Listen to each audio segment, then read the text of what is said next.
The morning started like any other Tuesday.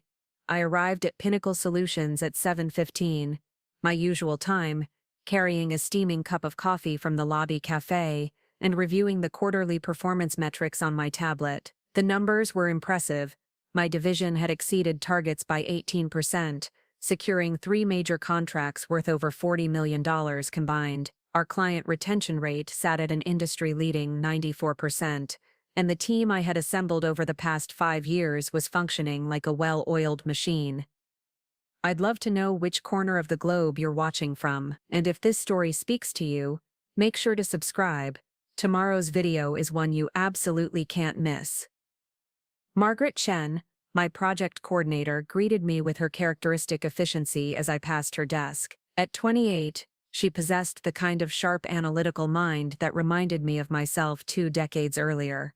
Her workspace was immaculately organized, with color-coded files and dual monitors displaying real-time project dashboards that would make any operations manager proud. "Good morning, Rebecca. The Morrison Industries presentation is ready for your review, and I've scheduled the client call for 2:30 this afternoon," she said, handing me a thick portfolio bound in the company's signature navy leather. Also, Kellerman's assistant called requesting a meeting at 9:30. She said it was regarding the new strategic initiatives.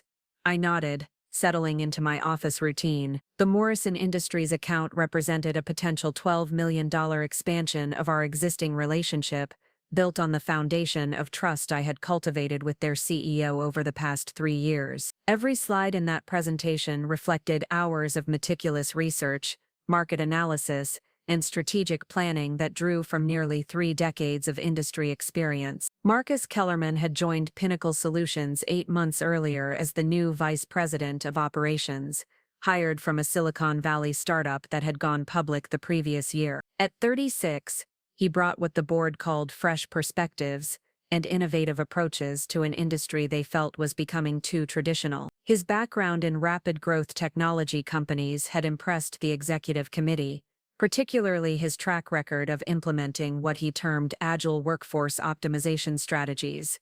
From day one, Marcus had made it clear that he intended to modernize every aspect of our operation. He spoke frequently about digital transformation, paradigm shifts, and the need to right-size our human capital to match market dynamics. His PowerPoint presentations were filled with buzzwords and colorful charts that promised increased efficiency through what he euphemistically called strategic restructuring.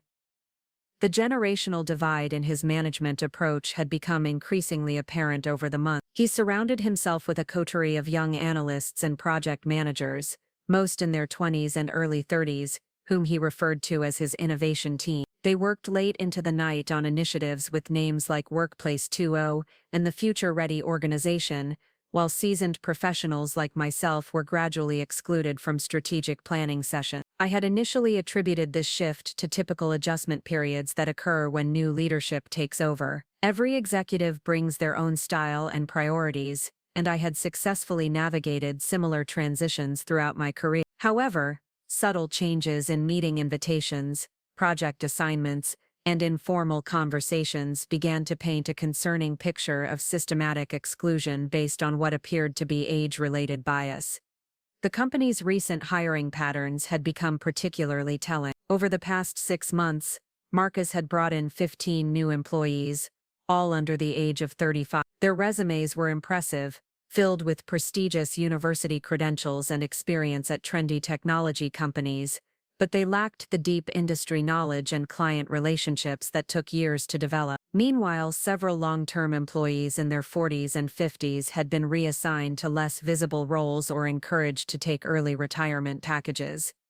My own responsibilities had begun to shift in ways that seemed designed to marginalize my contribution. Projects I had initiated were quietly transferred to younger team members, often with the explanation that they needed exposure to high-visibility opportunities. Client relationships I had nurtured for years were suddenly being managed by junior associates, who required extensive coaching to understand the nuances of each account. The irony was particularly striking given my recent performance record. The previous quarter had been my strongest in 5 years, with client satisfaction scores that ranked in the top 5% company-wide. 3 major industry publications had featured articles about innovative solutions my team had developed, bringing significant positive attention to Pinnacle's solutions. Yet despite these measurable successes, I found myself increasingly isolated from key decisions and strategic discussion. Walking toward Marcus's office that morning, I carried with me not just the Morrison Industries presentation, but also a comprehensive report on market opportunities I had identified for the upcoming fiscal year. The document represented weeks of analysis, drawing connections between emerging industry trends and potential revenue streams that could position our company ahead of competitors. It was the kind of strategic thinking that had defined my career and contributed to my reputation as one of the firm's most valuable senior professionals. Marcus's office occupied a prime corner location on the 35th floor, with floor-to-ceiling windows offering panoramic views of Lake Michigan. The space had been completely redesigned when he arrived, replacing traditional mahogany furniture with sleek modern pieces in chrome and glass. Motivational posters featuring abstract geometric designs and phrases like "disrupt" or "be disrupted" adorned the walls, while a massive whiteboard covered one entire wall with diagrams mapping out his vision for organizational transformation. He was standing behind his desk when I knocked, phone pressed to his ear as he gestured emphatically while speaking to someone about leveraging synergies and optimizing human resources allocation. His expensive suit, perfectly styled hair, and confident demeanor projected the image of a dynamic young executive on the rise. Everything about his presentation seemed calculated to reinforce his position as the face of Pinnacle's future. "Rebecca, come in, please sit down," he said after ending his call, gesturing toward one of the uncomfortable modern chairs positioned across from his desk. His tone was professional, but carried an undertone. I couldn't quite identify something between nervousness and determination that immediately put me on edge. I settled into the chair, placing my portfolio and report on the small glass table beside me. The morning sunlight streaming through the windows created dramatic shadows across his face, making his expression difficult to read as he organized a stack of documents on his desk. "I wanted to discuss some organizational changes we're implementing as part of our strategic evolution," he began, his voice taking on the measured cadence of someone delivering a prepared presentation. "As you know, the industry is undergoing rapid transformation, and we need to ensure our team composition aligns with current market demands and client expectations."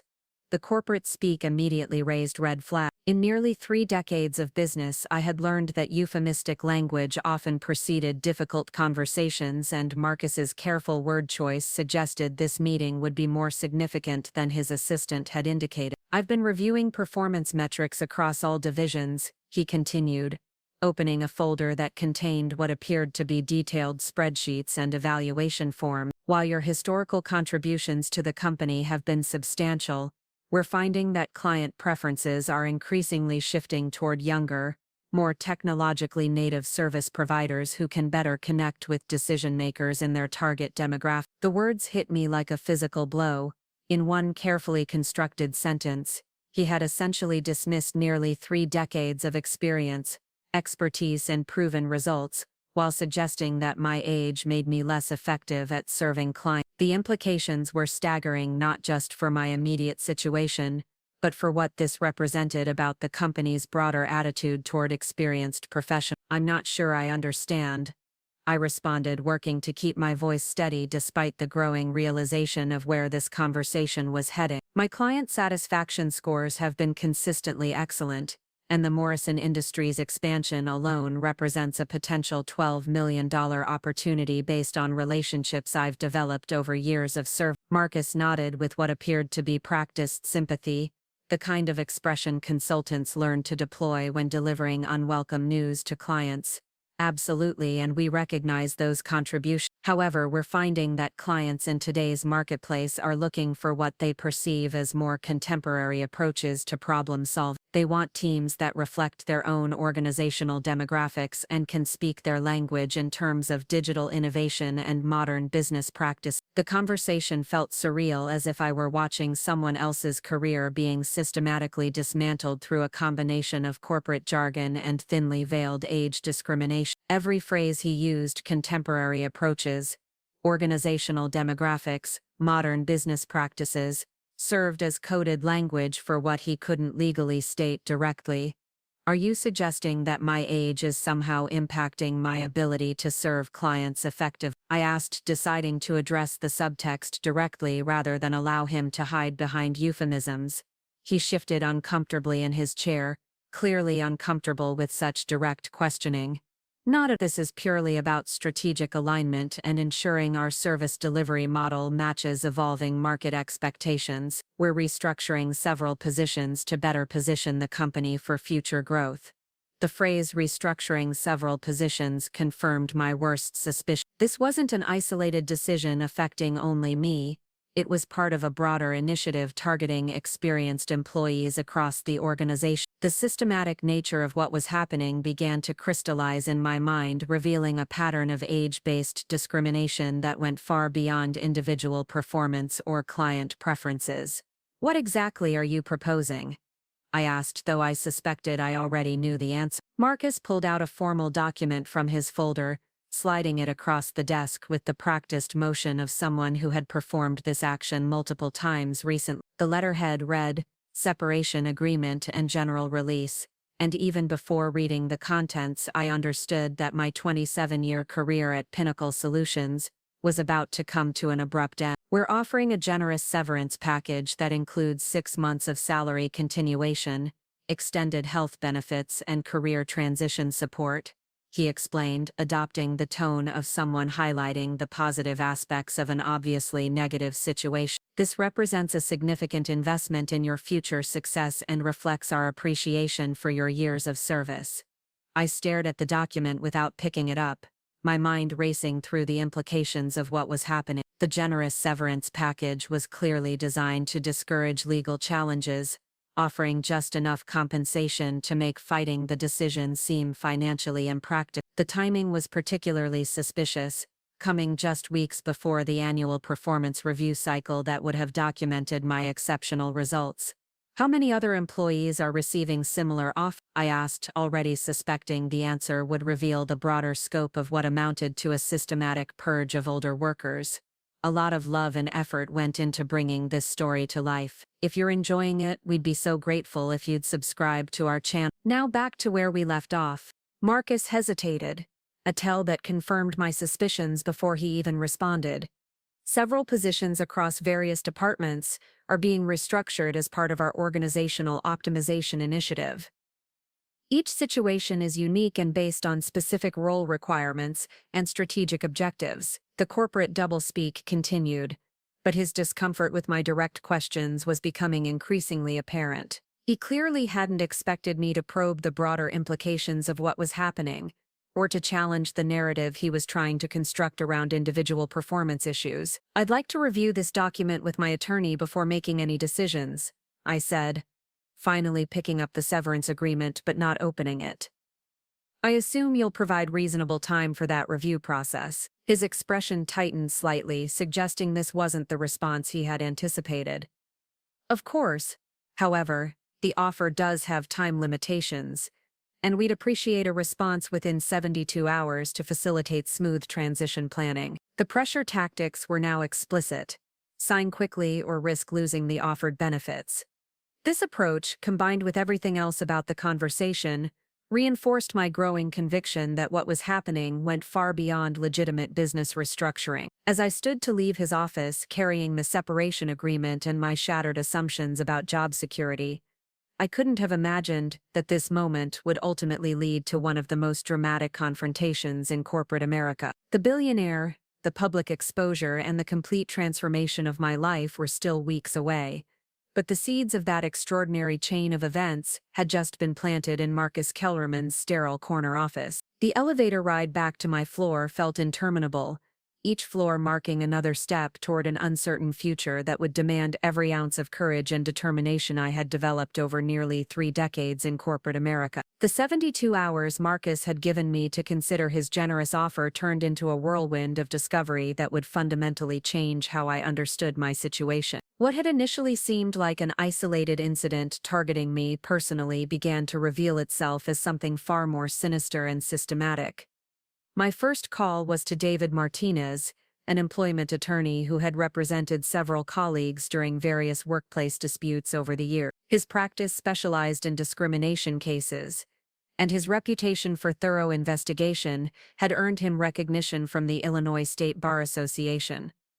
When I explained the circumstances of my termination, his immediate response was telling. "Rebecca, what you're describing fits a pattern I've been seeing increasingly often," he said during our phone consultation. "Companies are becoming more sophisticated in how they disguise age discrimination, using euphemisms like cultural fit and strategic alignment to mask what are fundamentally illegal practices." David requested copies of all documentation related to my employment, including performance reviews, email communications, and any internal memoranda I could access. He also suggested I begin documenting every interaction I could remember with Marcus and his team, particularly focusing on comments about modernization, younger workforce preferences, and demographic alignment.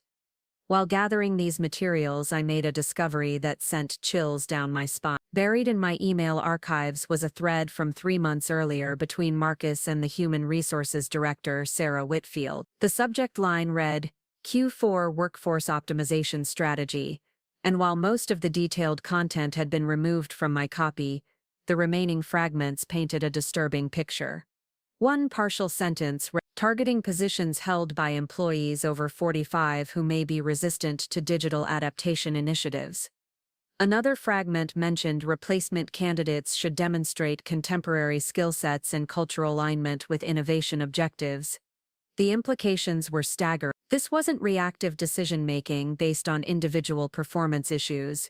It was proactive planning to systematically remove older employees and replace them with younger workers. The legal ramifications alone were enormous, but the human cost to families and careers was even more devastating. I decided to reach out to former colleagues who had left the company during Marcus's tenure, ostensibly through voluntary departures or early retirement packages. The conversations that followed revealed a conspiracy of silence that had prevented the true scope of the discrimination from becoming apparent. Thomas Brennan, a 60-year-old senior analyst who had departed in August, confirmed my worst suspicions during a lunch meeting at a quiet restaurant downtown. His hands trembled slightly as he described his own termination experience, which had followed an eerily similar script to mine. "They used the exact same language," he said, stirring his coffee with mechanical precision.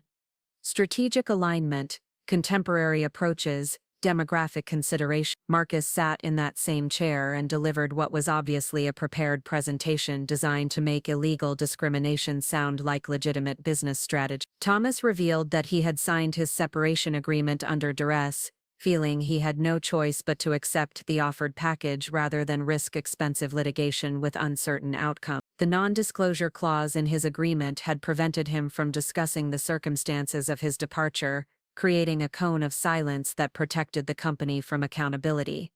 "But here's what they didn't expect," he continued, leaning forward conspiratorially. "I kept detailed records of everything: performance reviews, client testimonials, project outcomes, all documenting that my termination had nothing to do with job performance and everything to do with my age." He pulled out a manila folder containing photocopies of documents that told a story remarkably similar to mine. Exceptional performance ratings, glowing client feedback, and measurable contributions to company profitability, all contradicting the narrative of inadequate performance that had been used to justify his termination. "There are others," Thomas added. "Linda Patterson from the marketing division, Robert Chen from business development, Maria Gonzalez from client services. All over 45, all terminated within the past 6 months using identical justifications." The pattern was becoming undeniable. Marcus Kellerman hadn't simply made poor decisions about individual employees. He had implemented a systematic campaign to eliminate experienced workers and replace them with younger alternatives, using carefully crafted legal language to disguise age discrimination as strategic business planning. My investigation deepened when I discovered that Marcus's previous employer, Technova Solutions, had faced similar allegations shortly before his departure. A class action lawsuit filed in California had accused the company of age discrimination, citing patterns of termination that disproportionately affected employees over 40. While the case had been settled out of court with sealed terms, the timing of Marcus's departure raised serious questions about whether Pinnacle Solutions had conducted adequate background research before hiring him. Armed with this growing evidence, I returned to David Martinez with a proposal that went far beyond my individual case. We began discussing the possibility of a class action lawsuit that would expose the broader pattern of discrimination and hold the company accountable for its systematic violations of federal employment law. The challenge, David explained during our strategy session, is that age discrimination cases are notoriously difficult to prove. Companies have become very sophisticated in documenting alternative justifications for their decisions, and proving discriminatory intent requires more than just statistical patterns.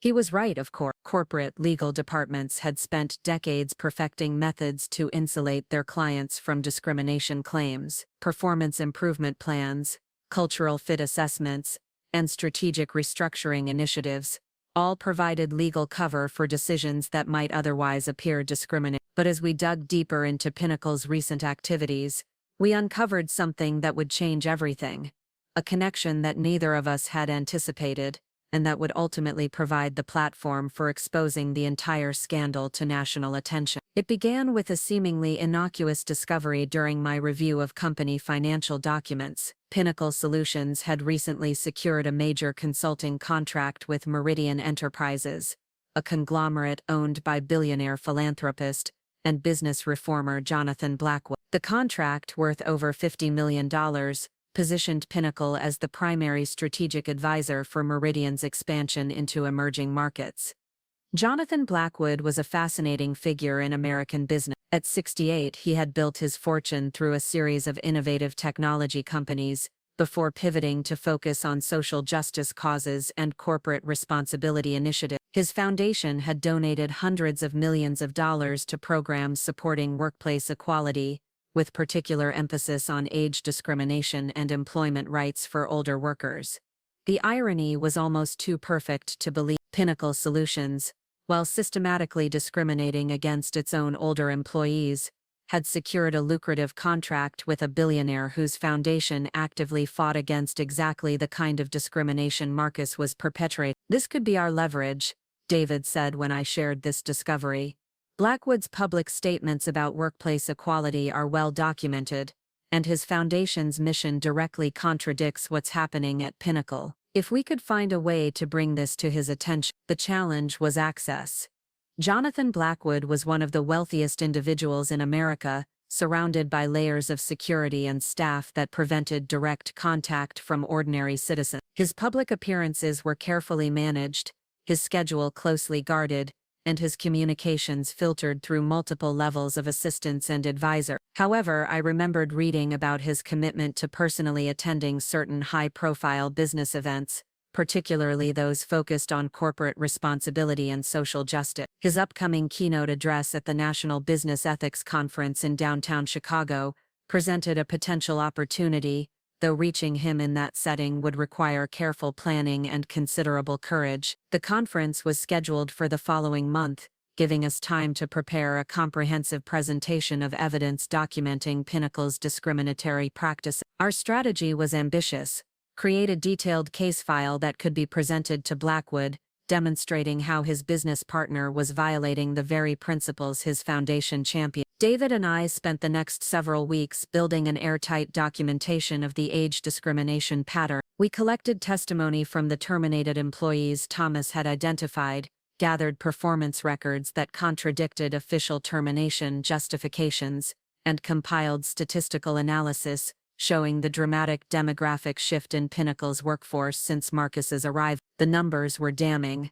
In the 8 months since Marcus became vice president of operations, 17 employees over the age of 45 had been terminated or pressured into early retirement. During the same period, 23 new employees had been hired, with an average age of 29. The statistical probability of this occurring through random business decisions was virtually zero. We also discovered internal communications that revealed the true motivation behind these decisions. Email exchanges between Marcus and his innovation team frequently referenced the need to refresh our demographic profile and align our workforce with client expectations for contemporary service delivery. One particularly damaging email explicitly stated that older employees may struggle to adapt to our accelerated growth trajectory.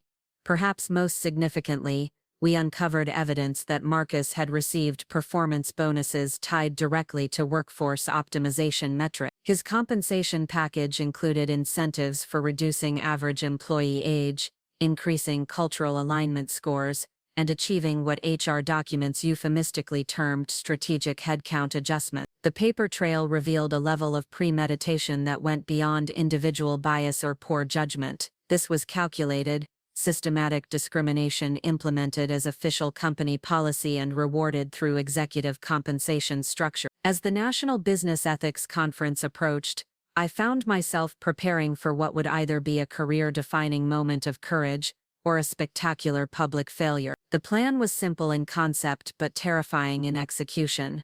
During the question and answer session following Blackwood's keynote address, I would present evidence of Pinnacle's discrimination directly to him in front of an audience of business leaders, journalists, and ethics experts. The risks were enormous. Disrupting a high-profile conference could result in arrest, lawsuits, and permanent damage to my professional reputation. Marcus and Pinnacle's legal team would certainly respond aggressively to any public allegations, potentially filing defamation suits and seeking restraining orders.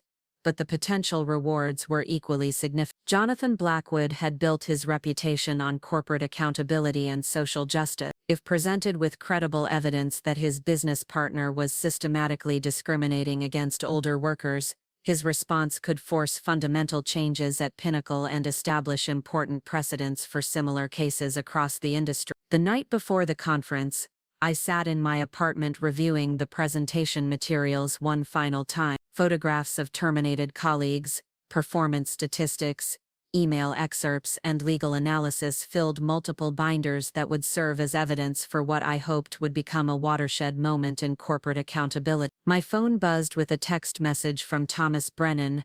"Rebecca, we're all counting on you tomorrow. Whatever happens, you're not alone in this fight." Similar messages arrived from other former colleagues who had suffered similar discrimination but lacked the platform to seek justice. Their support strengthened my resolve, reminding me that this wasn't just about my personal situation, it was about fundamental principles of fairness and equality that affected millions of older workers across America. As I prepared for bed, I couldn't have imagined how dramatically the next day would unfold or how Jonathan Blackwood's response would exceed even my most optimistic expectations. The stage was set for a confrontation that would expose one of the most shocking age discrimination scandals in recent corporate history. The morning of the National Business Ethics Conference dawned crisp and clear, with autumn sunlight streaming through the towering windows of the Palmer House Hilton's grand ballroom. 800 of the nation's most influential business leaders, academics, and journalists had gathered for what was being billed as the premier event, addressing corporate responsibility in modern America. I arrived 2 hours early,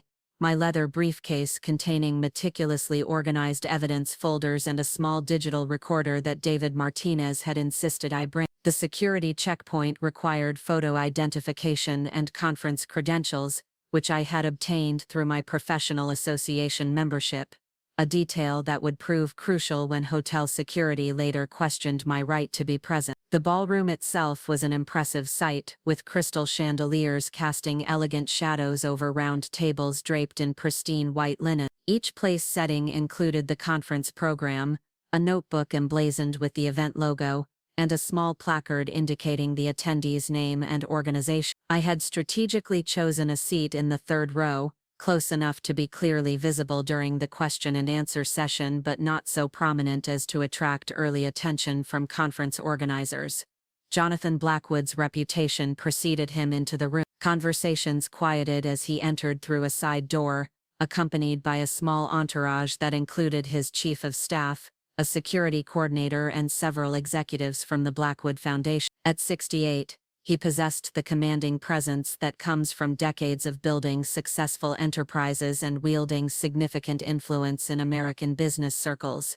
His appearance was carefully cultivated to project both authority and approachability. Expensive but understated clothing, silver hair styled in a way that emphasized his distinguished features, and the confident posture of someone accustomed to addressing large audiences on matters of substantial importance. Everything about his presentation reinforced his reputation as a business leader who had transcended pure profit motives to focus on broader social impact. The conference organizer, Patricia Newsome from Northwestern University's Kellogg School of Management, provided a glowing introduction that highlighted Blackwood's transition from technology entrepreneur to social justice advocate. She emphasized his foundation's work on employment equality, mentioning specifically their initiatives addressing age discrimination in corporate America. Mr. Blackwood has committed over $200 million to programs that protect the rights of older workers, Dr. Newsome announced to appreciative applause. His leadership in this area has influenced policy discussions at the highest levels of government, and inspired countless corporations to examine their own practices regarding workforce diversity and inclusion. The irony was almost overwhelming. Here was a man whose foundation fought against exactly the kind of discrimination I had experienced, while his own business partnerships unknowingly supported companies perpetrating those very abuses. The contradiction would soon become a central element of the confrontation I was preparing to initiate. Blackwood's keynote address was masterfully delivered, combining personal anecdotes from his business career with broader observations about corporate responsibility in the 21st century. He spoke passionately about the need for companies to move beyond superficial diversity initiatives and address systemic barriers that prevented older workers from achieving their full potential. Age discrimination represents one of the most pervasive yet underreported forms of workplace bias in America today, he declared, his voice carrying clearly through the ballroom's sophisticated sound system. Companies that systematically exclude experienced workers not only violate fundamental principles of fairness, but also deprive themselves of invaluable institutional knowledge and proven expertise. The audience responded with enthusiastic applause, clearly resonating with his message. Business leaders nodded approvingly, journalists scribbled notes, and academics exchanged meaningful glances that suggested broad agreement with his position. The atmosphere was one of shared commitment to ethical business practices and social justice principles. But as Blackwood continued his presentation, describing his foundation's efforts to combat age discrimination through legal advocacy and corporate education programs, I couldn't help but think about Marcus Kellerman sitting in his corner often, implementing policies that directly contradicted everything this distinguished audience was applauding. We must hold ourselves and our business partners to the highest standards of ethical conduct, Blackwood emphasized, gesturing toward the audience with the practiced authority of someone accustomed to commanding attention. Corporate responsibility isn't just about charitable donations or public relations campaigns, it's about ensuring that our day-to-day operations reflect our stated values and commitments. The phrase business partners sent a jolt of recognition through me. Here was the opening I needed, the perfect segue into the revelation that would transform this academic discussion into a real-world confrontation with immediate consequence. Newsome opened the floor for questions. My heart rate accelerated dramatically. The moment I had been preparing for was finally at hand, and the stakes couldn't have been higher. Failure would mean public humiliation and potential legal consequence. Success could expose a major corporate scandal and potentially save the careers of countless older workers facing similar discrimination. Several audience members asked predictable questions about foundation initiatives, policy recommendations, and corporate best practices. Blackwood responded with the polished expertise of someone who had addressed these topics countless times, providing thoughtful answers that reinforced his reputation as a principled business leader committed to social justice. When Dr. Newsome called for additional questions, I stood slowly, my briefcase in hand and my voice carefully modulated to project both confidence and respect. The wireless microphone felt heavy as a conference volunteer handed it to me, and suddenly the attention of 800 influential individuals was focused entirely on my words. Ms. Blackwood, thank you for your inspiring presentation about corporate responsibility and age discrimination, I began, working to keep my voice steady despite the adrenaline coursing through my system. I have a question about how these principles apply when companies that practice systematic age discrimination are simultaneously serving as business partners and receiving substantial consulting contracts. The question was carefully constructed to seem innocuous while setting up the revelation that would follow. Blackwood nodded encouragingly, apparently anticipating a theoretical discussion about corporate accountability standards and due diligence procedures. That's an excellent question, he replied, leaning forward slightly to emphasize his engagement with the topic. Corporate responsibility requires continuous vigilance and regular assessment of all business relations. We have an obligation to ensure that our partners share our commitment to ethical practices and workplace equality. His response provided the perfect opening for what would become one of the most dramatic moments in the conference's 20-year history. I'm glad you mentioned continuous vigilance, I continued, opening my briefcase and removing the first evidence folder, because I'd like to bring to your attention systematic age discrimination currently being practiced by Pinnacle Solutions, a company that recently secured a $50 million consulting contract with Meridian Enterprises. The change in atmosphere was immediate and electric. Conversations stopped mid-sentence. Journalists reached for their recording devices and Dr. Newsome looked confused about whether to interrupt what was clearly becoming something far beyond a typical question-and-answer exchange. Blackwood's expression shifted from polite interest to sharp attention as he processed the implications of what I had just revealed. His staff members exchanged worried glances, clearly recognizing that this moment was about to become a significant public relations challenge, requiring immediate damage control. I'm Rebecca Harrison, I announced, my voice gaining strength as I committed fully to the confrontation. Until recently I was a senior consultant at Pinnacle Solutions, with 27 years of exemplary service. 3 weeks ago I was terminated along with 16 other employees over the age of 45, all replaced by workers under 35, all using identical justifications that constitute clear violations of federal age discrimination. The ballroom erupted in murmurs of surprise and concern. This was no longer an academic discussion about theoretical corporate responsibility. It had become a real-time accusation against a specific company with documented evidence and personal testimony from someone directly affected by the alleged discrimination. Blackwood raised his hand to quiet the audience, his expression now grave as he processed the serious allegations being presented in such a public forum. His reputation as a social justice advocate meant he couldn't dismiss these claims without careful consideration, regardless of the business relationships involved. Harrison, these are very serious allegations, he said, his voice carrying a tone of concern that suggested he understood the potential implications. If what you're describing is accurate, it would represent exactly the kind of systematic discrimination my foundation works to combat. I pulled out a thick folder containing the evidence David Martinez and I had compiled, holding it up so the audience could see the substantial documentation we had assembled. Blackwood, I have performance reviews, client testimonials, email communications and statistical analysis, demonstrating that Pinnacle Solutions has implemented a deliberate strategy to eliminate older workers and replace them with younger employees. The silence in the ballroom was profound as 800 of America's most influential business leaders absorbed the implications of what was unfolding before them. This wasn't just an individual employment dispute, it was a public accusation of systematic discrimination against a company with high-profile business relationships. Furthermore, I continued, emboldened by the audience's obvious engagement with the developing drama, internal documents show that Vice President Marcus Kellerman received performance bonuses, specifically tied to workforce optimization metrics, that included reducing average employee age and achieving what company documents euphemistically termed strategic headcount adjustments.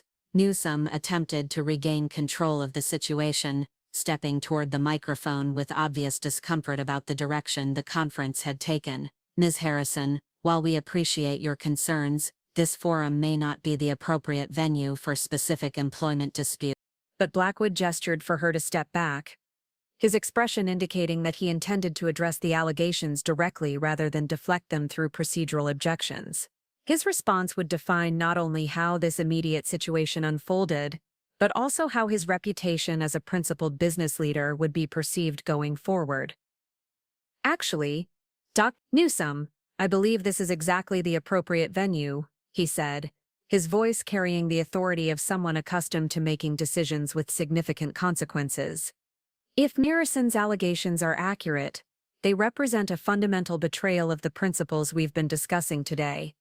He turned his attention back to me, his expression combining concern with what appeared to be genuine curiosity about the evidence I claimed to possess. Harrison, you mentioned documentation. Would you be willing to share specific examples of the discrimination you've described? The invitation was exactly what I had hoped for. An opportunity to present concrete evidence to an audience that included journalists, legal experts, and business leaders who could potentially influence how similar cases were handled across the industry. I opened the evidence folder and extracted a carefully selected email exchange between Marcus Kellerman and the Human Resources Director. This internal communication from 6 weeks ago explicitly discusses targeting employees over 45 who, quote, may be resistant to digital adaptation initiatives, unquote, and prioritizing replacement candidates who demonstrate, quote, contemporary skill sets and cultural alignment with innovation objectives. The legal implications of the language were immediately apparent to many audience members, particularly the attorneys and HR professionals who recognized coded discrimination when they heard it. Murmurs of concern rippled through the ballroom as the reality of systematic age bias became undeniable.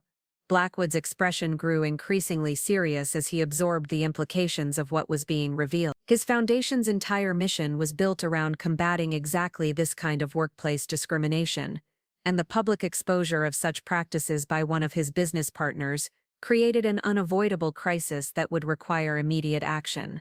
Harrison, he said finally, his voice carrying a tone of determination that suggested significant consequences would follow this revelation.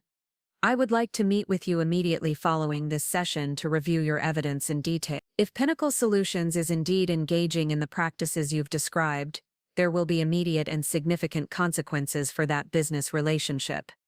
The audience erupted in applause, recognizing that they were witnessing a moment of genuine corporate accountability in action. This wasn't just theoretical discussion about business ethics. It was a real-world confrontation between principle and profit that would have lasting implications for workplace equality. As I sat down, my hands trembling slightly from the adrenaline of public confrontation, I realized that everything had changed in the span of 10 minutes. The careful plan David Martinez and I had developed was now in motion, and the consequences would extend far beyond anything we had originally imagined. The 30 minutes following my public confrontation with Jonathan Blackwood felt like a blur of controlled chaos. As conference attendees filed out for the scheduled lunch break, I found myself surrounded by a swirling crowd of journalists, attorneys, and business executives, all clamoring for additional details about the explosive allegations I had just presented. Catherine Walsh from the Chicago Tribune pushed through the crowd, her digital recorder already running as she approached. Ms. Harrison, can you provide specific numbers regarding how many employees were affected by these alleged discriminatory practices? Her questions were sharp and professional, reflecting years of experience covering corporate scandals and employment disputes. Before I could respond, James Chen from Business Ethics Weekly stepped forward with his own urgent inquiry. What documentation do you have to support claims about performance bonuses tied to age-based terminations? The rapid-fire questioning from multiple reporters simultaneously created a cacophony that threatened to overwhelm my ability to provide coherent responses. Patricia Newsom appeared at my side, her expression a mixture of concern and professional obligation to maintain conference protocols. Ms. Harrison, Mr. Blackwood has requested an immediate private meeting in the executive conference room. His staff is waiting to escort you there now. The gravity of the moment struck me fully as I realized that my carefully planned confrontation had exceeded even my most optimistic expectations. Jonathan Blackwood, one of America's most influential business leaders, was treating my allegations with the seriousness they deserved, potentially setting in motion consequences that would extend far beyond my individual case. Blackwood's chief of staff, a composed woman in her 40s named Amanda Foster, guided me through the hotel's ornate corridors toward a private meeting space reserved for VIP conference activity. Her demeanor was strictly professional, but I detected an undercurrent of urgency that suggested my revelations had created immediate crisis management requirements for the Blackwood organization. Blackwood takes allegations of workplace discrimination extremely seriously, she explained as we walked. The Blackwood Foundation has invested significant resources in combating age discrimination, and any evidence of such practices by business partners will be thoroughly investigated and addressed. The executive conference room was an elegant space with floor-to-ceiling windows overlooking Grant Park, furnished with a polished mahogany table surrounded by leather chairs that spoke to the high-level discussions typically conducted there. Blackwood was already seated at the head of the table, flanked by two individuals I hadn't seen before. A stern-looking man in his 50s who I later learned was the Foundation's legal counsel, and a younger woman with multiple notebooks who appeared to be documenting everything for potential legal proceedings. "Harrison, please have a seat," Blackwood said, gesturing toward a chair positioned directly across from him. His tone remained respectful but carried an underlying intensity that reflected his understanding of the serious implications of what we were about to discuss. "I want to begin by expressing my appreciation for bringing these matters to my attention, regardless of how uncomfortable this situation may be for all parties involved." His opening statement surprised me with its immediate acknowledgement of wrongdoing rather than defensive skepticism about my allegation. This wasn't the response of someone trying to protect business relationships at the expense of ethical principles. It was the reaction of a leader genuinely committed to corporate accountability. "Mr. Blackwood, I want to be clear that my decision to confront you publicly wasn't made lightly," I responded, opening my briefcase to retrieve the comprehensive evidence files David Martinez and I had assembled. "But when I discovered that Pinnacle Solutions was systematically discriminating against older workers while simultaneously serving as a consultant to your organization, the contradiction demanded immediate attention." The legal counsel, who introduced himself as Richard Sterling, leaned forward with obvious interest.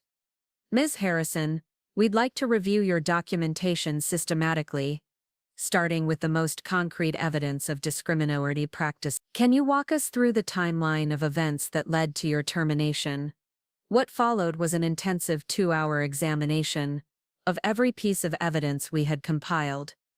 Email communications revealing coded language about workforce demographic performance reviews that contradicted official termination justifications, statistical analysis showing the dramatic age-related patterns in recent personnel decisions, and testimony from other affected employees who had suffered similar treatment. Blackwood listened intently as I described Marcus Kellerman's systematic approach to eliminating older workers, occasionally asking pointed questions that demonstrated his sophisticated understanding of employment law and corporate governance issues. His engagement with the details was thorough and methodical, reflecting someone accustomed to making important decisions based on comprehensive analysis of available information. This communication from Ms. Kellerman regarding demographic optimization strategies is particularly concerning, he observed, studying one of the more damaging email exchanges. "The language is carefully constructed to avoid explicitly mentioning age, but the intent is unmistakable to anyone familiar with discrimination patterns." The woman taking notes, who had been introduced as Dr. Sarah Mitchell from the Foundation's Corporate Accountability Division, interjected with a crucial observation. "Blackwood, our due diligence process for the Meridian contract included standard reviews of Pinnacle's financial stability and project capabilities, but we didn't conduct comprehensive audits of their employment practices or diversity metrics." This admission highlighted a significant gap in the Foundation's vetting procedures, one that had allowed them to enter into a substantial business relationship with a company whose practices directly contradicted their core mission. The oversight would clearly require immediate corrective action and potentially fundamental changes to their partner selection criteria. Sterling pulled out his tablet and began typing rapidly, apparently sending urgent communications to other Foundation staff members. "Ms. Harrison, based on what you've presented today, we'll be initiating an immediate comprehensive audit of Pinnacle Solutions' employment practices. We'll also be reviewing all contract terms to identify potential grounds for suspension or termination of the business relation." The speed and decisiveness of their response was remarkable. Within hours of my public confrontation, one of America's most influential foundations was mobilizing significant resources to investigate and potentially sever ties with a major business partner based solely on allegations of age discrimination. Blackwood stood and walked to the windows overlooking the park, his hands clasped behind his back as he contemplated the broader implications of what had been revealed. Miss Harrison, what you've uncovered represents more than just isolated misconduct at one company. This appears to be a sophisticated system designed to circumvent federal employment protections while maintaining plausible legal cover. His observation was astute and disturbing. The evidence suggested that Marcus Kellerman and Pinnacle Solutions had developed methods for implementing age discrimination that were both systematic and carefully disguised to avoid obvious legal vulnerabilities. This wasn't impulsive bias, it was a calculated strategy. The most troubling aspect, Blackwood continued, turning back toward the table, is how this contradicts everything Pinnacle represented during our contract negotiation. Their presentations emphasized diversity, inclusion, and experience-based consulting approaches that apparently bore no resemblance to their actual employment practices. Blackwood, given the public nature of today's revelations and our foundation's commitment to transparency, we should consider making our response equally public. A private resolution might protect our business interests, but it won't address the broader pattern of discrimination that may be affecting other companies. Her recommendation aligned perfectly with my own hopes for maximum exposure and accountability. Private settlements and confidential investigations often allow discriminatory practices to continue unchecked, while public consequences create precedents that influence industry-wide behavior. Blackwood nodded thoughtfully, clearly recognizing the strategic wisdom of her suggestion. You're absolutely right, Sarah. This situation requires a response that matches the public nature of the allegations and demonstrates our commitment to the principles we've been advocating. He returned to his seat and addressed me directly with an intensity that commanded complete attention. Miss Harrison, I'm prepared to make you an offer that goes beyond resolving your individual case. We want to support a broader investigation that could expose similar practices at other companies and create meaningful consequences for systematic age discrimination. The scope of what he was proposing was breathtaking. Rather than simply addressing the immediate situation with Pinnacle Solutions, he was suggesting a comprehensive initiative that could transform how age discrimination cases were investigated and prosecuted across multiple industries. Specifically, he continued, the Blackwood Foundation will provide funding for a thorough legal investigation of not just Pinnacle Solutions, but also other companies where similar patterns may exist. We'll also support litigation costs for affected employees and create a public database documenting discriminatory practices to help other workers identify and challenge similar treatment.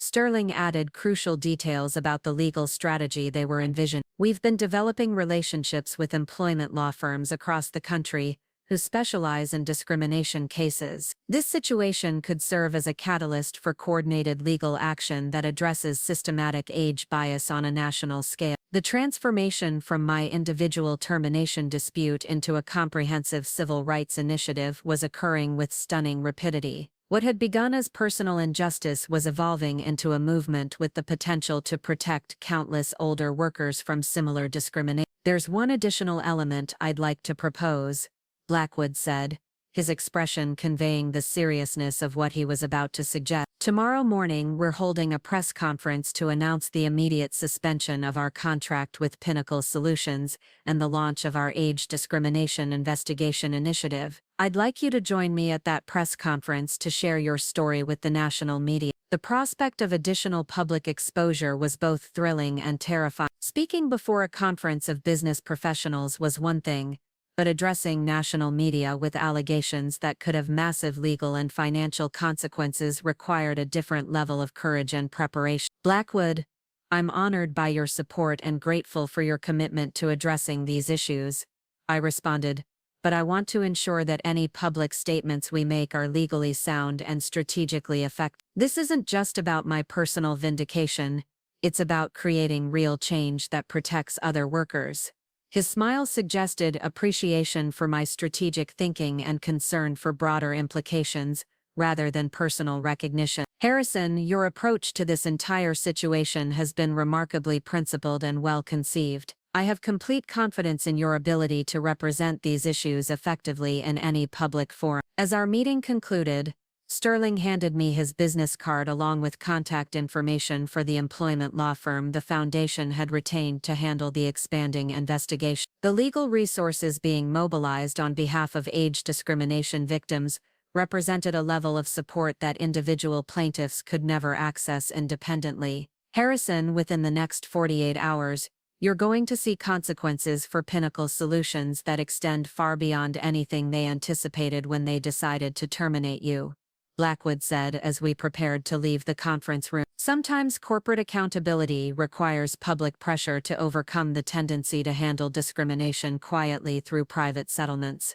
Walking back through the hotel corridors, I reflected on how dramatically my situation had changed in the space of a single afternoon. The 72-hour deadline Marcus Kellerman had given me to accept his separation agreement now seemed like ancient history, completely superseded by events that would reshape not just my future but potentially the entire landscape of age discrimination. The elevator ride to the lobby felt symbolic, a descent from the private world of corporate decision-making into the public arena where justice and accountability would be determined by media coverage, legal proceedings, and public opinion. Tomorrow's press conference would mark the beginning of a very different chapter in what had started as a simple employment dispute. As I stepped onto the street outside the Palmer House Hilton, my phone buzzed with a text message from David Martinez. "Rebecca, I've been fielding calls from reporters all afternoon. Whatever happened at that conference, it's already making national news. We need to talk immediately about media strategy and legal coordination." The wheels of justice and public accountability were now in motion, driven by forces far more powerful than anything I could have mobilized independently. The billionaire backer I had confronted just hours earlier had transformed from an unknowing participant in discrimination to a passionate advocate for systemic change. The 24 hours between my confrontation with Jonathan Blackwood and the scheduled press conference transformed my life in ways I could never have anticipated. My modest Lincoln Park apartment became command central for what was rapidly evolving into a national media sensation, with my phone ringing constantly and emails flooding in from journalists, attorneys, and advocacy organizations across the country. David Martinez arrived at 8 o'clock that evening, carrying multiple legal briefs and wearing the exhausted expression of someone who had spent the entire afternoon fielding calls from major news outlets. "Rebecca, this story has taken on a life of its own," he said, settling into my kitchen table with materials spread across every available surface. "CNN, Fox Business, The Wall Street Journal, and NPR have all requested exclusive interviews, and that's just in the past 4 hours." The scope of media interest was overwhelming and slightly terrifying. What had begun as a personal quest for justice was now attracting the kind of national attention typically reserved for major corporate scandals or political controversy. The responsibility of representing not just my own case, but the experiences of countless older workers facing similar discrimination, felt both honorable and daunting. My laptop chimed with another email, this one from Elena Rodriguez, employment discrimination attorney from Los Angeles, whose firm specialized in class action lawsuits. "Ms. Harrison, we've been monitoring developments in your case since this afternoon's conference coverage. Our firm represents over 200 older workers who have experienced similar treatment from various corporations across multiple industries. Your courage in confronting this issue publicly has inspired many of our clients to come forward with their own story." The message included attachments documenting discrimination patterns at major corporations throughout California, Texas, and Florida. Reading through the case summaries revealed a disturbing national trend of companies implementing sophisticated strategies to eliminate older workers while avoiding obvious legal vulnerabilities. The scope of the problem was far more extensive than I had realized. David reviewed the Los Angeles firm's materials with growing excitement. "Rebecca, what you've uncovered at Pinnacle Solutions appears to be part of a much larger pattern. These cases show remarkably similar approaches, coded language about cultural fit, performance metrics that disproportionately affect older employees, and strategic restructuring initiatives that systematically target workers over 45. The evidence was compelling and disturbing. Companies across multiple industries had apparently adopted comparable methods for implementing age discrimination, while maintaining plausible legal defense. The sophistication of these approaches suggested coordination and knowledge sharing among corporate executives and human resources professionals. My phone buzzed with a call from Richard Sterling, Jonathan Blackwood's legal counsel. Ms. Harrison, I wanted to update you on developments since our meeting this afternoon. We've completed a preliminary review of Pinnacle Solutions' contract terms and identified several provisions that allow for immediate suspension based on ethical violations or discriminatory practice. His update included information that would prove crucial for tomorrow's press conference. Additionally, our investigation team has contacted Pinnacle's other major clients to inform them about the discrimination allegation. 3 companies have already indicated they're reviewing their relationships with the firm, and 2 are considering contract suspensions pending further investigation. The financial consequences for Pinnacle Solutions were mounting rapidly. Beyond the loss of the $50 million Meridian Enterprises contract, they were now facing potential cancellations from multiple other clients who couldn't risk association with discriminatory practices. The economic pressure would likely force significant changes in their employment policies regardless of legal outcomes. Sterling continued with even more significant news. Ms. Blackwood has also reached out to Senator Patricia Williams, who chairs the Senate Committee on Health, Education, Labor and Pensions. She's expressed strong interest in holding hearings about systematic age discrimination in corporate America, using your case as a focal point for broader policy discussions. The possibility of congressional hearings elevated the entire situation to a level of national importance that seemed surreal given its origins in my individual termination. Policymakers were now viewing my experience as representative of broader issues requiring legislative attention and federal intervention.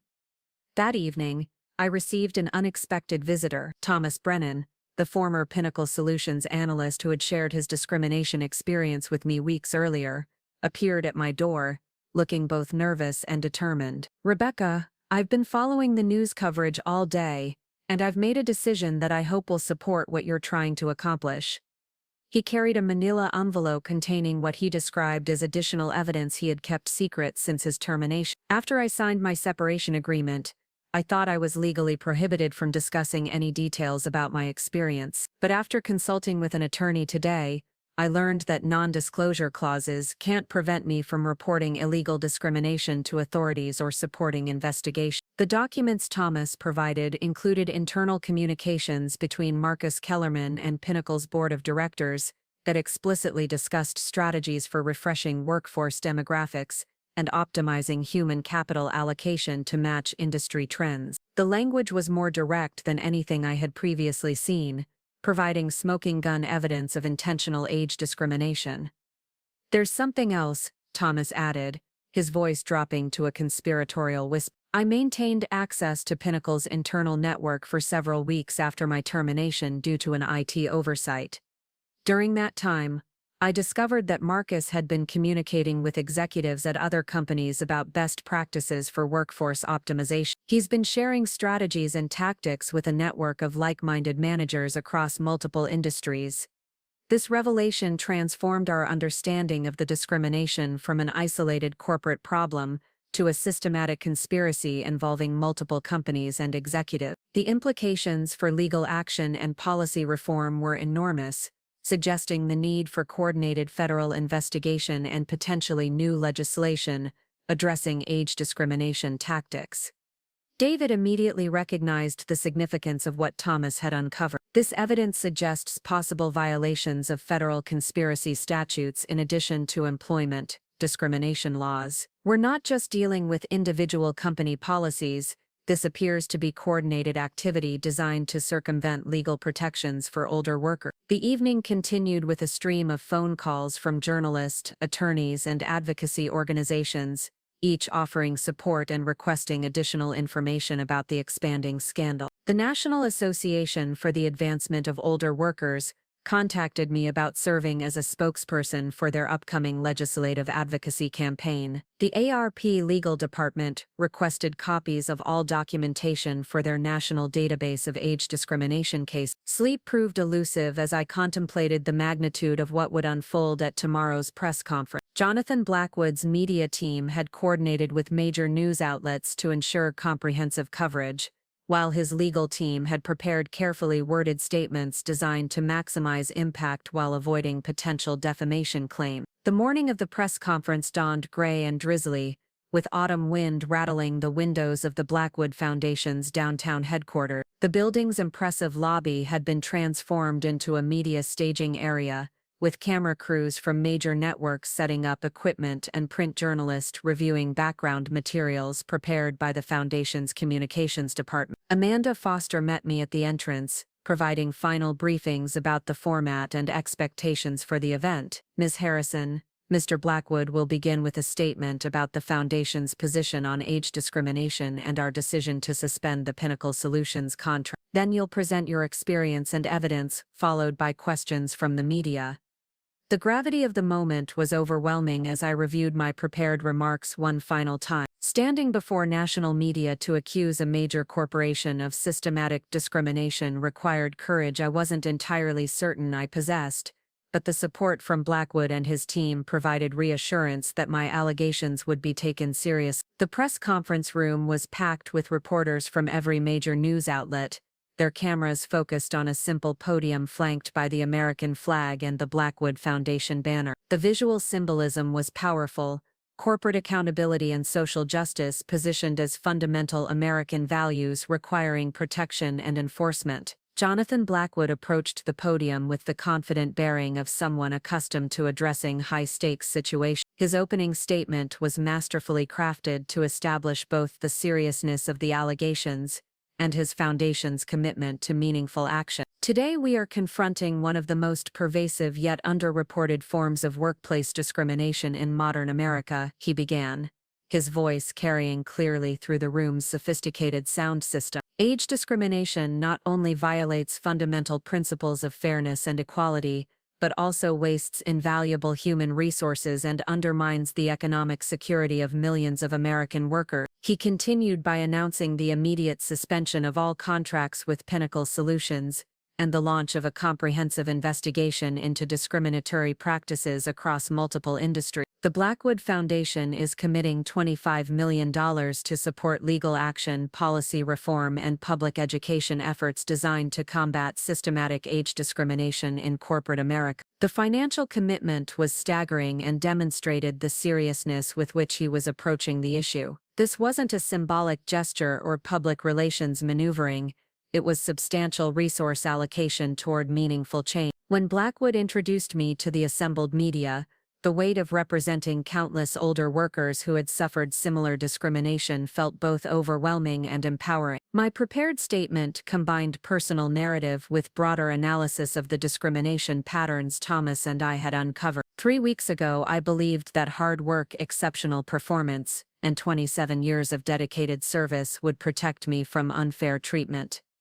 I began looking directly into the cameras that would carry my words to millions of viewers. What I discovered instead was a sophisticated system designed to eliminate experienced workers while maintaining legal plausibility through carefully constructed corporate policy. The questions from reporters were probing and intelligent, reflecting their understanding of the broader implications beyond my individual case. Sarah Chen, from The Washington Post, asked about the scope of similar practices at other companies. Michael Torres from Bloomberg inquired about potential legislative solutions. Jennifer Walsh from 60 Minutes requested details about the coordination between executives at multiple corporations. Each question provided opportunities to highlight different aspects of the discrimination pattern and emphasize the need for comprehensive reform rather than isolated legal remedy. The story was resonating with the media precisely because it represented broader systemic issues affecting millions of American workers. The most dramatic moment came when Thomas Brennan joined me at the podium to present the additional evidence he had gathered about intercompany coordination of discriminatory practices. His testimony about Marcus Kellerman's network of executives sharing optimization strategies provided concrete evidence of conspiracy that elevated the entire scandal to federal criminal investigation level. This isn't just about individual companies making poor decisions, Thomas stated emphatically. This is about systematic coordination designed to circumvent federal employment protections, through shared tactics and mutual support among corporate executives. The press conference concluded with Blackwood's announcement that the foundation would be working with federal authorities to investigate potential criminal violations in addition to pursuing civil remedies for affected workers. The breadth of consequences Marcus Kellerman had set in motion through his discriminatory policies was now extending far beyond anything he could have anticipated. As the cameras stopped rolling and reporters began filing their stories, I reflected on the extraordinary journey from my termination meeting in Marcus's sterile office to this moment of national accountability. The courage required for public confrontation had been rewarded with support and resources I never could have imagined, transforming personal injustice into a catalyst for systematic change. Walking out of the Blackwood Foundation headquarters that afternoon, I knew that everything had fundamentally changed, not just for me personally but for the entire landscape of age discrimination law and corporate accountability in America. The aftermath of the press conference unfolded with the swift, merciless efficiency of a corporate earthquake. Within 6 hours of our national media appearance, Pinnacle Solutions' stock price had plummeted 18%, wiping out nearly $200 million in market capitalization. By the close of trading that Friday afternoon, 7 major clients had issued statements announcing contract reviews, and 3 had formally suspended all ongoing projects pending resolution of the discrimination allegation. Marcus Kellerman's carefully constructed empire of age-based workforce optimization was crumbling in real time. The following Monday morning brought news that would fundamentally alter the trajectory of his career and serve as a stark warning to executives across corporate America who harbored similar discriminatory intentions. The first domino fell when Pinnacle's board of directors convened an emergency session at 7 in the morning. By noon, they had announced Marcus's immediate termination for cause, citing violations of company policy, federal employment law and ethical standards that had exposed the firm to massive legal and financial liability. The irony was delicious.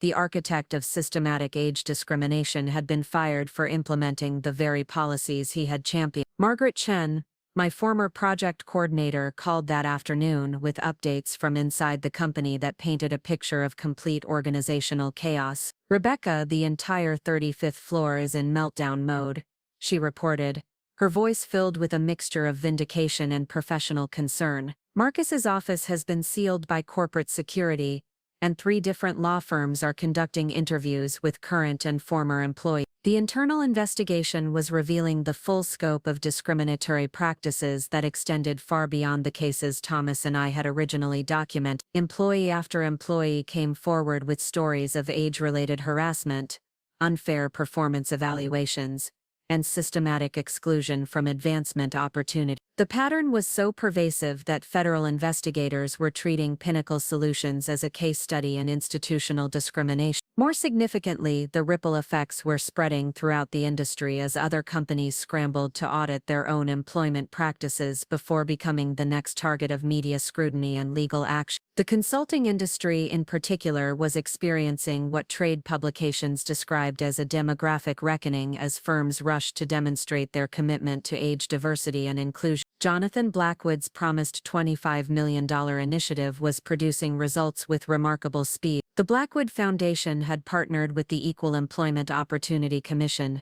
to establish a national hotline for age discrimination complaints, which received over 3,000 calls in its first week of operation. The volume of reports was overwhelming federal investigators and highlighting the massive scope of underreported discrimination across multiple industries. Elena Rodriguez's Los Angeles law firm had filed the first of what would become a series of coordinated class action lawsuits, targeting companies that had implemented similar discriminatory practice. The legal strategy was brilliant in its comprehensiveness.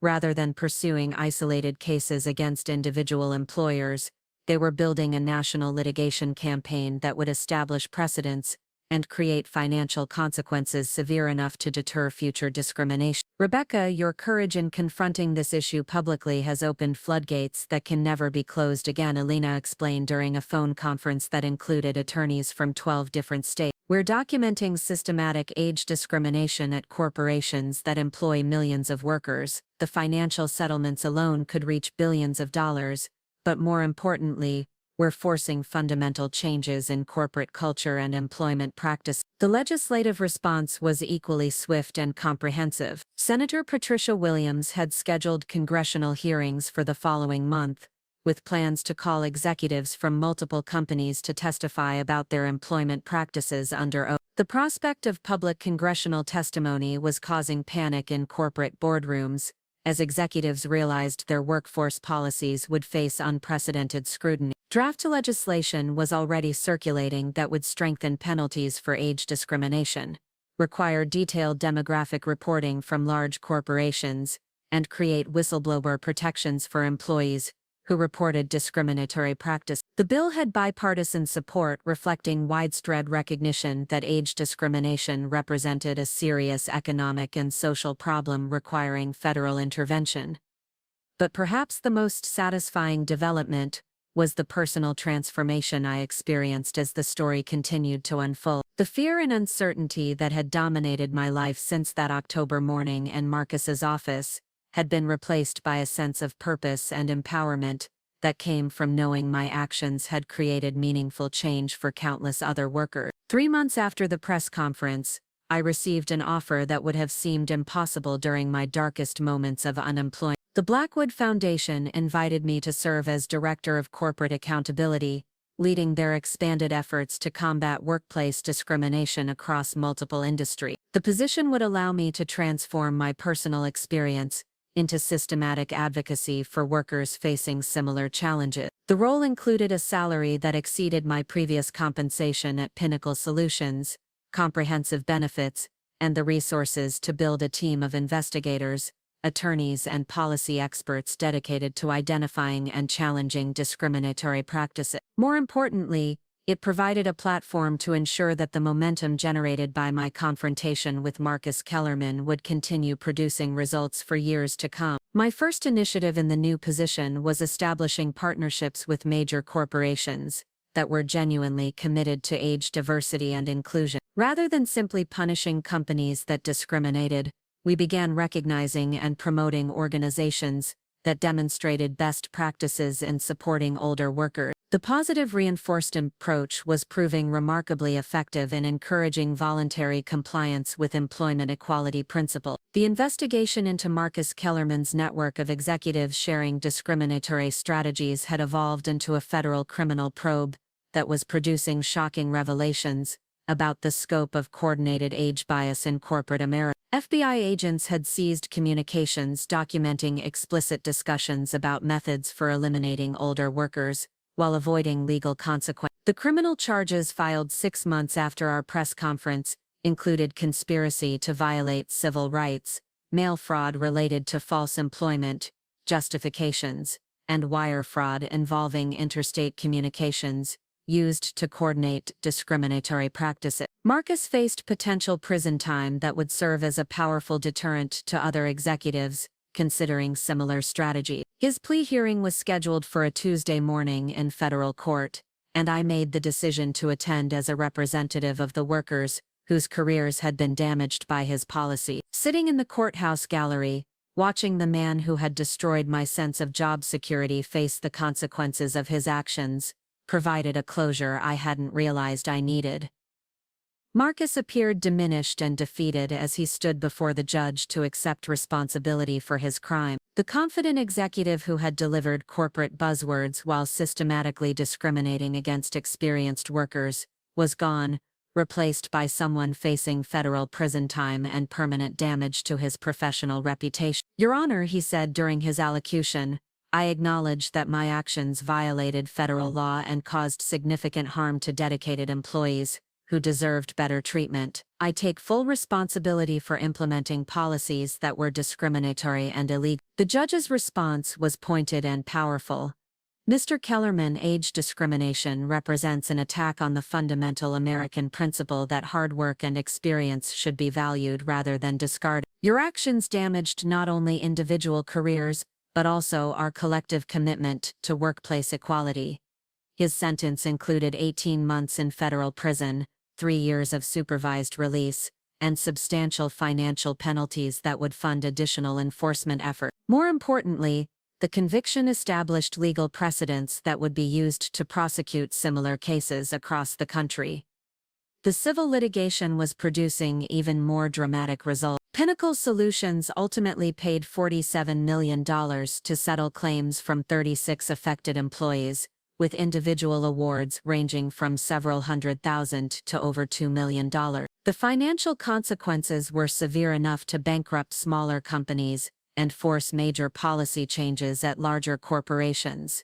But money was never the primary objective of my legal action. The real victory was systematic change in how corporations approached age diversity and employment practices. Companies were investing billions of dollars in training programs, policy reforms, and compliance systems designed to prevent discrimination and support older workers. The ripple effects extended into academic research, with business schools across the country incorporating age discrimination case studies into their ethics curricula. Future corporate executives would learn about the Pinnacle Solutions scandal as an example of how discriminatory practices inevitably produce devastating legal, financial, and reputational consequences. 1 year after my termination, I was invited to deliver the keynote address at the same National Business Ethics Conference, where I had first confronted Jonathan Blackwood. The symmetry was remarkable, returning to the scene of my initial public stand to address an audience of business leaders about the importance of age diversity and workplace equality. Discrimination thrives in silence and secrecy, I told the assembled executives, many of whom had witnessed my original confrontation. But when workers find the courage to speak truth to power, supported by leaders who prioritize principles over profits, systematic change becomes not just possible but inevitable. The audience response was enthusiastic and sustained, reflecting genuine recognition that age discrimination represented both a moral failing and a business liability that no organization could afford to tolerate. The conversation had fundamentally shifted from whether age discrimination existed to how companies could most effectively prevent and address it. My personal journey from terminated employee to national advocate had required courage I didn't know I possessed, but the support from Jonathan Blackwood and countless others had made transformation possible. The billionaire who had initially seemed like an impossible target for my allegations had become the most powerful ally I could have imagined. The Blackwood Foundation's Age Discrimination Initiative had grown into a permanent program with annual funding of $50 million, supporting legal action, policy reform, and educational efforts that were producing measurable improvements in employment opportunities for older workers. The return on investment was remarkable both in terms of individual lives improved and broader social progress achieved. Looking back on that gray October morning when Marcus Kellerman had called me into his office with his practiced smile and corporate euphemisms, I could never have imagined how his discriminatory actions would ultimately trigger such comprehensive. His attempt to quietly eliminate an experienced worker had instead exposed systematic age bias and created a national movement for workplace equality. The final irony was perhaps the most satisfying. Marcus Kellerman's career was permanently destroyed by the very discrimination he had championed, while the workers he had targeted went on to achieve greater success and influence than they had ever experienced before. Thomas Brennan had been hired by a major consulting firm at a substantial salary increase. Maria Gonzalez had started her own successful business development consultancy. Linda Patterson had become a respected corporate trainer, specializing in age diversity programs. Each of us had transformed personal injustice into professional opportunity, supported by a network of advocates and allies who understood that fighting discrimination requires collective action and sustained commitment. The courage to confront wrongdoing publicly had been rewarded with resources and support that made systematic change possible. As I concluded my keynote address that day, looking out at an audience of business leaders who now understood the serious consequences of age discrimination, I reflected on how dramatically my life had changed through the simple act of standing up and speaking truth to power. Sometimes the most important battles begin with a single person willing to say that something is wrong and demand that it be made right. The standing ovation that followed felt like recognition not just for my individual journey but for the collective commitment to workplace equality that had emerged from one woman's refusal to accept discrimination quietly. The fight continues, but the foundation for lasting change has been established through the power of courage, truth, and principled leadership working together to create a more just society. If this one touched you, these are absolutely worth your time. Click to watch them now, and hey, subscribe and hit that bell to never miss our latest upload.